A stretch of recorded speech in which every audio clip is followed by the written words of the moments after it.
Saudi আরবের যুবরাজ মোহাম্মদ বিন সালমান শুক্রবার রিয়াদে উপসাগরীয় সহযোগিতা পরিষদভুক্ত দেশের নেতাদের সঙ্গে বৈঠক করেছেন। এতে জর্ডান ও মিশরের শীর্ষ নেতারাও অংশ নেন।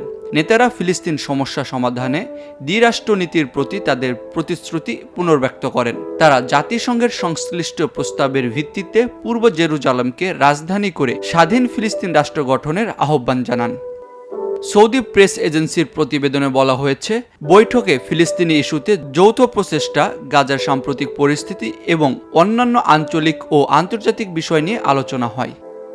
বৈঠকে উপস্থিত ছিলেন সংযুক্ত আরব আমিরাতের president Sheikh Mohammed bin Zayed Al Nahyan, জর্ডানের বাদশাহ আবদুল্লাহ, মিশরের president Abdel Fattah al Sisi, কাতারের আমির Sheikh Tamim bin Hamad Al Thani, কুয়েতের আমির Sheikh Mishal Al Hamad Al Jaber Al Sabah ও বাহরাইনের প্রধানমন্ত্রী সালমান বিন হামাদ আল খলিফা।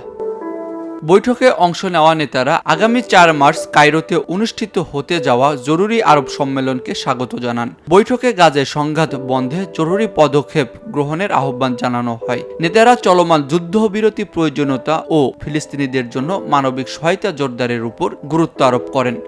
তারা ইসরায়েলের অব্যাহত হামলার নিন্দা জানান এবং আন্তর্জাতিক সম্প্রদায়কে দায়িত্বশীল ভূমিকা পালনের আহ্বান জানান।